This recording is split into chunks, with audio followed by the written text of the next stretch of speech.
طرح جانتا ہوں کہ لوگوں کے پاس جو آج کچھ ہے وہ آج سے 35-40 سال پیچھے نہیں تھا. بالخصوص دیہاتوں کے اندر لوگوں کے پاس ایک یا دو جوڑے ہوتے تھے اور انہیں بار بار پہنتے تھے. کسی شادی یا بیاہ کے موقع پہ جانا ہوتا تو بعض اوقات کسی سے وہ لباس یا جوتے مانگ کے لے کے جاتے. مجھے اچھی طرح یاد ہے کہ اس زمانے میں لوگ اپنے کندھے پر ایک کپڑا رکھا کرتے تھے اور شادی پر اگر کسی نے جانا ہوتا تو جس کا کپڑا بہت اچھا ہوتا تو اس سے وہ مانگ لیا کرتے تھے کہ میں نے ذرا شادی پہ جانا ہے. بڑے بھائی کے جوتے پہن لیا کرتے تھے اور اسی طرح گزر ہوتا تھا. کبھی کوئی شکوہ زبان میں پیدا نہیں ہوا تھا اور لوگوں کے شکستہ سے کچے گھر ہوتے تھے اور گھر کے صحن میں ایک درخت ہوتا تھا, دوپہر وہاں کاٹ لیتے تھے. اکثر لوگ دوپہر کا کھانا تیار نہیں کرتے ہوتے تھے, دودھ پی کر کے ہی گزارا کر لیتے تھے. صبح کو ناشتہ اور شام کو کھانا ہوتا تھا, لیکن اس کے باوجود اللہ کا شکر کیا کرتے تھے. یہ پچھلے دن میں گزرا تو دیکھا کہ بچے کھیل رہے ہیں اور غبارے پھوڑ رہے ہیں, اور جب غبارہ پھٹتا ہے نا تو بچے خوش ہوتے ہیں, کہہ لگاتے ہیں. پھر دوسرا غبارہ ہے وہ اس سے کھیلنے لگ جاتے ہیں اور پھر جب وہ پھٹتا تو پھر خوش ہوتے ہیں.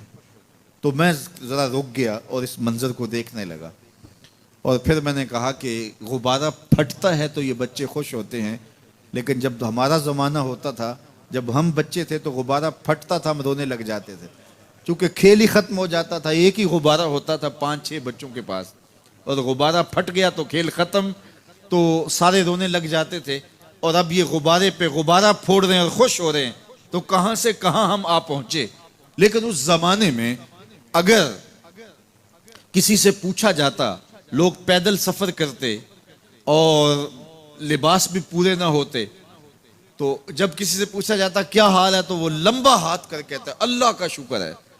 اس کی باڈی لینگویج بتاتی تھی کہ وہ اس کا رواں رواں اللہ کا شکر ادا کر رہا ہے. تو اس کا لہجہ بتاتا تھا, اس کا انداز بتاتا تھا کہ وہ اللہ کا شکر کس گہرائی قلب سے کر رہا ہے. تو وہ کہتے ہیں اللہ کا شکر ہے. اور آج جب کہ اتنی نعمتیں لوگوں کو میسر ہیں, اتنا کچھ نصیب ہے, عالی نصب گھروں میں رہتے ہیں, لمبی لمبی گاڑیاں ہیں, سہولتیں ہیں, آسودگیاں ہیں, آسائشیں ہیں, مالی آسودگی ہے, رہائشی آسودگی ہے, کھانے پینے کے وافر سامان ہیں, ٹیبل پہ اتنے کھانے لگے ہوئے ہوتے ہیں کہ باری نہیں آتی کھانے کی, اور اس قدر لباس ہے کہ موسم گزر جاتا ہے اور بعض لباس بدلنے کی باری نہیں آتی. لیکن اس کے باوجود کسی سے پوچھے جناب کیا حال ہے, آسودہ حال شخص سے بھی پوچھیں تو وہ بھی بڑے آہستگی سے کہتا ہے بس چل ہی رہا ہے. تو وہ زمانہ تھا کہ جب لوگوں کے پاس کچھ تھا نہیں تو لمبا ہاتھ کر کے کہتے, تشکر کا لہجہ کتنا دل آویز تھا, اللہ کا شکر ہے. اور آج کہتے بس گزر ہو ہی رہی ہے, بس چل ہی رہا ہے. تو ناشکری بڑھتی چلی جا رہی, اتنا کچھ ہونے کے باوجود جو ہے وہ ان کا بھی چل ہی رہا ہے. تو کہا ان الانسان لربہ لکنود, بے شک انسان اپنے رب کا ناشکر ہے. اتنی نعمتیں کھانے کے باوجود, اتنی دولتیں سمیٹنے کے باوجود, اتنی عزتیں پانے کے باوجود, اتنی آسائشیں حاصل کر چکنے کے باوجود, دولت کے اتنے انبار رکھنے کے باوجود, اس کی زبان بولتے ہوئے کتنے بخل سے کام لیتی ہے کہ بس گزر اوقات ہو ہی رہی ہے. وہ میاں تیرے رب نے تجھے اتنا کچھ دیا, یہ دولتیں, یہ دولتوں کے انبار, یہ آسودگیاں, یہ بہاریں, یہ سب کچھ نہ ہوتا, تجھے زندگی بخش دی تھی, اس کا ہی شکر تیرے اوپر واجب تھا. اللہ اکبر. اللہ نے حضرت انسان کو یہ جو کچھ دیا ہے, کتنی چیزیں ہیں ہمیں پتہ بھی نہیں کہ وہ نعمت ہے, لیکن اللہ نے ہمیں عطا کی ہے.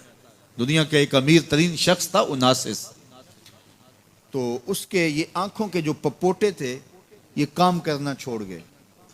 ہمیں کبھی اس کا احساس بھی نہیں ہوا کہ یہ کوئی نعمت ہے. آٹومیٹک سسٹم میرے رب نے لگایا ہے, ادھر تنکا اڑا ادھر آنکھ بند ہو گئی. لیکن اس کو مسئلہ کیا ہوا کہ یہ پٹھے اس کے ختم ہو گئے اور وہ اپنی مرضی سے آنکھیں نہیں بند کر سکتا تھا. ڈاکٹر سلوشن ٹیپ لگا کے آنکھیں کھول دیتا اور جب اس نے سونا ہوتا تو وہ بند کر دیتا. دنیا کے امیر ترین لوگوں میں سے ایک نام تھا. تو کسی نے اس سے پوچھا کہ تیری زندگی کی سب سے بڑی خواہش, اس نے کاش اپنی آنکھیں اپنی مرضی سے کھول سکوں. کہا اس کے لیے تجھے کوئی قیمت لگانی پڑے تو کتنے پیسے لگا سکتا ہے؟ کہا ساری دولت لگ جائے, کاش میں اپنی آنکھیں اپنی مرضی سے کھول سکوں. مجھے یہ بتائیے کہ حضرت انسان کو کیا کچھ نہیں اللہ نے دیا.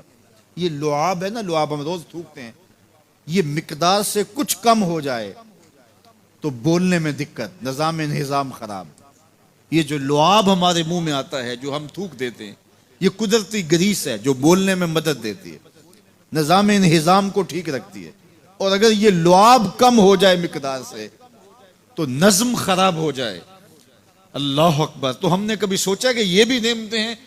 باقی روشن آنکھیں، چمکتا چہرہ اور زور آور ہاتھ، چوڑی چھاتی، دھڑکتا دل، اور کہتے ہیں اس دماغ کا اگر کمپیوٹر تیار کیا جائے تو نیو یارک شہر سے بڑا ایک بکریاں چرانے والے شخص کے دماغ کا کمپیوٹر بنے. یہ حضرت انسان کو اللہ نے اتنا کچھ دیا ہے، اور پھر اس کو نعمتیں دی، عزتیں دی، جائیدادیں، زمینیں، لمبی لمبی گاڑیاں، عالی نسب پلازے، کتنا کچھ دیا. پھر خوبصورت اولادیں دی، کیا تسکین قلب کے لیے رکھا اس نے. تو اس کے باوجود بھی یہ کہہ رہا ہے بس چل رہا ہے، گزر اوقات ہو رہی ہے. ان الانسان لربہ لکنود. انسان اپنے رب کا کتنا ناشکرا ہے، اس نے کیا کچھ اسے عطا کیا، کیا کچھ عطا کیا، لیکن یہ شکر کا کلمہ بھی نہیں بولتا، بخل سے کام لیتا ہے. تو کہا یہ ناشکرا ہے، اور اس پر کوئی خارج سے دلیل لانے کی ضرورت بھی نہیں ہے. وَإِنَّهُ عَلَىٰ ذَلِكَ لَشَهِيدٌ. اور یہ خود اس پہ گواہ ہے. ذرا اپنے اندر اتر کے دیکھے تو یہ کتنا بخل کرتا ہے شکر ادا کرنے میں، اسے خود سمجھ آ جائے گی. وَإِنَّهُ لِحُبِّ الْخَيْرِ لَشَدِيدٌ. اور اس کی ایک خصلت یہ ہے کہ یہ دولت کی محبت میں بڑا سخت ہے. دولت کی محبت یہ بہت زیادہ اپنے سینے میں پال چکا ہے، اور یہ دولت اس کی محبوبہ بن گئی ہے. دولت تو اس کی ضرورت ہونی چاہیے تھی، لیکن اس نے اس کو اپنی محبوبہ بنا لیا. وَإِنَّهُ لِحُبِّ الْخَيْرِ لَشَدِيدٌ. اس کو محبت زر شدت سے ہو گئی ہے. سویر سے شام تک اس کا وظیفہ ہی یہی ہے. اس کی زندگی کے اندر منصوبے یہ چلتے ہیں. اللہ نے اتنا نوازا ہوا ہے، اس کی ساری زندگی آسودگی سے گزر سکتی ہے جتنا اس کے پاس موجود ہے، لیکن اس کے باوجود ہر وقت اس کے دماغ کے فیتے پہ یہی چلتا ہے، اور یہی کہانی چلتی ہے، یہ زیادہ کیسے ہو، یہ زیادہ کیسے ہو، یہ زیادہ کیسے ہو. اس اضطراب نے اس کو بے چین کر دیا ہے، اور خواہش زر نے، حوث زر نے اس کا چین چھین لیا ہے. اور اتنی محبت جاگزی ہوگی اس کے دل میں کہ اللہ کی محبت کے لیے اس کے دل میں جگہ ہی نہیں بچی. وَإِنَّهُ لِحُبِّ الْخَيْرِ لَشَدِيدٌ. اللہ اکبر. اب پہلے گھوڑوں کی اداؤں کی قسمیں کی، پھر اس کے بعد حضرت انسان کی یہ جو بڑی خامیاں تھی، جو خامیاں جڑ ہیں اس کی باقی خامیوں کی، ان کو بیان کیا. ایک تو ناشکرا ہے، جو ملا ہے اس پہ یہ شکر ادا نہیں کرتا، حالانکہ اگر وہ شکر ادا کرے، رب کا وعدہ ہے کہ اگر تم شکر ادا کرو گے میں اور زیادہ دوں گا. ایک تو یہ شکر نہیں کرتا، اور دوسرا یہ ہے کہ دولت کی محبت اس کے رگو ریشہ میں رچ بس گئی ہے. بلکہ اللہ تعالیٰ نے ان بد نصیب لوگوں کی کہانی بیان کرتے ہوئے کہا جو دولت کو مقصود ہی بنا بیٹھے. الذی جمع مالا وعدد. یہ وہ بد نصیب لوگ ہیں جو مال کو جمع کرتے ہیں اور گنتے رہتے ہیں، بار بار حساب کرتے ہیں. الذی جمع مالا وعدد. مال کو جمع کیا، وعدد، اور بار بار اس کو گنتے رہے. اتنے ہو گئے، اب اتنے ہو گئے. اللہ کلا لینبذن فی الحطام. پہلے شرف میں الذی جمع مالا وعدد یحسب ان مالہ اخلد. یہ گمان کرتے ہیں کہ ہمارا مال ہمیں لافانی کر دے گا، مال کی کثرت سے ہم محفوظ ہو جائیں گے اور ہمارا کچھ نہیں بگڑے گا. دولت اتنی ہوگی تو ہم ہر طرح سے حفاظتوں کے ساتھ میں آ جائیں گے، ہمارا مال ہمیں لافانی کر دے گا. یحسب ان مالہ اخلد. اللہ تعالیٰ نے فرمایا کلا، ایسا ہرگز نہیں ہے. یہ تمہاری بھول ہے کہ مال تمہیں لافانی کر دے گا، مال تمہیں مرنے نہیں دے گا، مال تمہیں محفوظ کر دے گا. کلا، ایسا ہرگز نہیں ہے. بلکہ کیا ہے؟ لَيُنبَذَنَّ فِي الْحُطَمَةِ. ہم تمہیں پکڑ کے آگ میں ڈال دیں گے. لَيُنبَذَنَّ کے لفظ پہ اگر غور کیا جائے تو عربی میں جب ان کا جوتا پرانا ہو جاتا تو پرانا جوتا جب پہننے کے بھی قابل نہ رہتا تو اس کو اتار کے ایسے حقارت سے پہنتے، اور اس کے لیے لفظ استعمال کرتے نبذت النال. میں نے جوتا پھینک دیا، وہ جوتا جو پاؤں میں ڈالنے کے بھی قابل نہ رہے اور اتنا پرانا ہو جائے کہ اس کو اب جو ہے وہ مزید مرمت بھی نہ کروانا ممکن ہو، تو اس کو پھر پھینکا جاتا ہے، اور پھر اس کو وہ حقارت سے پھینکتے ہیں، اور وہ جوتا چلتے ہوئے تنگ کرتا ہے تو پھر اس کو اتار کے حقارت سے رب پھینک دیتے ہیں. تو اس کے لیے لفظ بولتے ہیں نبست النال، میں نے جوتا پھینک دیا. حقارت سے پھینکنے کو نبز کہتے ہیں، اور یہی لفظ اللہ تعالیٰ جل شانہ نے فرمایا کلا لیمبذن فی الحطمہ، اے اہل عرب جس طرح تم جوتا پرانا حقارت سے پھینکتے ہو، ہم حقارت سے تمہیں آگ میں ڈال دیں گے.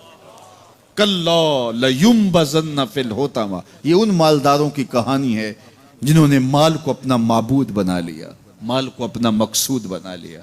مال مال مال، ہر قدر پامال کر دی، ہر قدر کی قربانی دے دی مال کے بدلے، اور مال ہی ان کا مقصود بن گیا، اور یہ سمجھے کہ یہ مال جو ہے وہ ان کو لافانی کر دے گا، ان کو مرنے نہیں دے گا، ان کے لیے حفاظتی حصار بن جائے گا. کلا لیمبذن فی الحطمہ وما ادراک ما الحطمہ. اللہ فرماتا ہے جانتے ہو جس حطمہ میں، جس آگ میں تمہیں ڈالا جائے گا وہ آگ کیا ہے؟ مل حطمہ، کیا تمہیں پتا ہے وہ حطمہ کیا ہے؟ پھر خود فرمایا نار اللہ الموقدۃ التی تطلع علی الافئدہ، یہ اللہ کی جلائی ہوئی آگ ہے جو دل کھا جائے گی، جو کلیجے چاٹ جائے گی. تم حب زر، یہ حب دولت اور حب دنیا، یہ تمام برائیوں کی جڑ ہے. تو اس لیے اپنے اندر سے محبت زر کو نکالنے کی کوشش کیجئے اگر کہیں آپ کو داخل ہوتی محسوس ہو رہی ہے. اور حب دولت کو نکالنے کے لیے زکوٰۃ، صدقات، اسلام نے ہمیں یہ نظم دیا.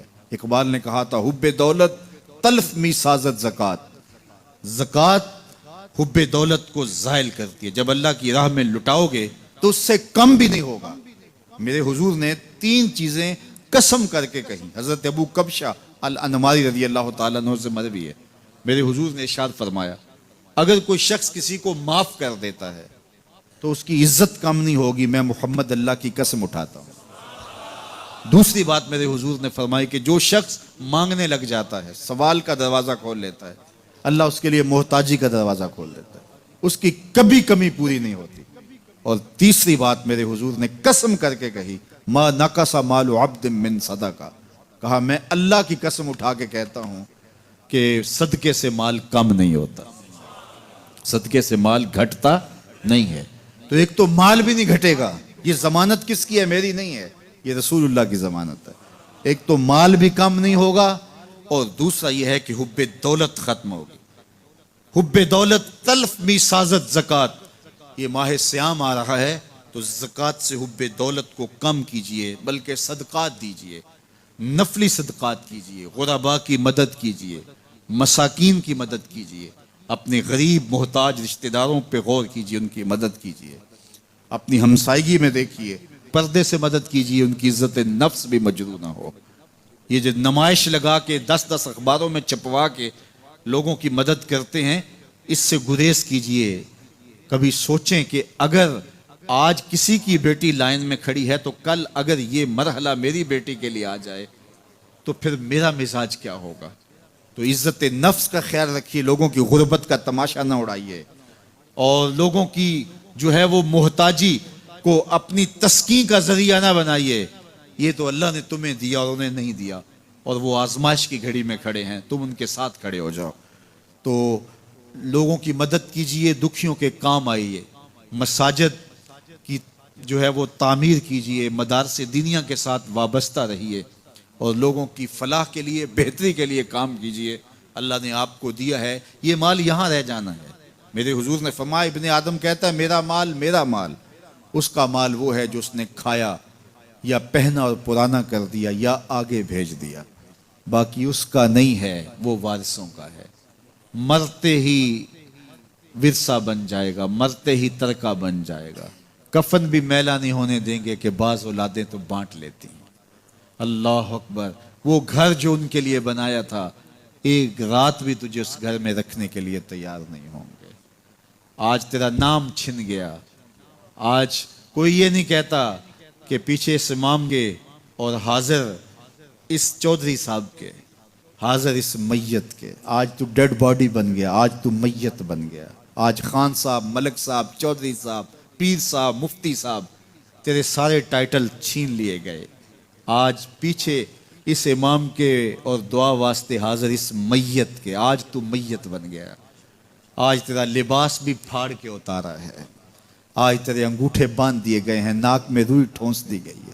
آج تو غسال کے رحم و کرم پہ ہیں, وہ تجھے ادھر الٹ دے یا ادھر پلٹ دے. اب تیرے پاس کوئی اختیار ہی باقی نہیں رہا. میاں صاحب بولے جاندی واری ڈرونا بنے ہو تے ہاتھ نہ لاندے ڈرتے. آج اولاد بھی دور ہے, پوتے اور پوتیاں بھی ڈرتی ہیں. جاندی واری ڈرونا بنے ہو تے ہاتھ نہ لاندے ڈر دے. جنہ لئی تو پاپ کمائے اج کتھے نہیں تیرے کر دے. آج سارے چلے گئے, تو آج اپنے ہاتھ سے اپنی زندگی کو سنوارنے کے عمل کی طرف بڑھیں اور راہ خدا میں خرچ کریں. دکھیوں, مجبوروں اور لاچاروں کے کام آئیں. اللہ آپ کی مدد کرے گا اور حب دنیا کم ہوگی. اللہ تعالیٰ جل شانہ نے سورہ عادیات میں پہلی 5 آیات میں قسمیں کی, پھر 3 آیات میں جو ہے وہ حضرت انسان کی وہ کمیاں, کوتاہیاں جن کی بنیاد پر باقی گناہ سرزد ہوتے ہیں ان کو بیان کیا.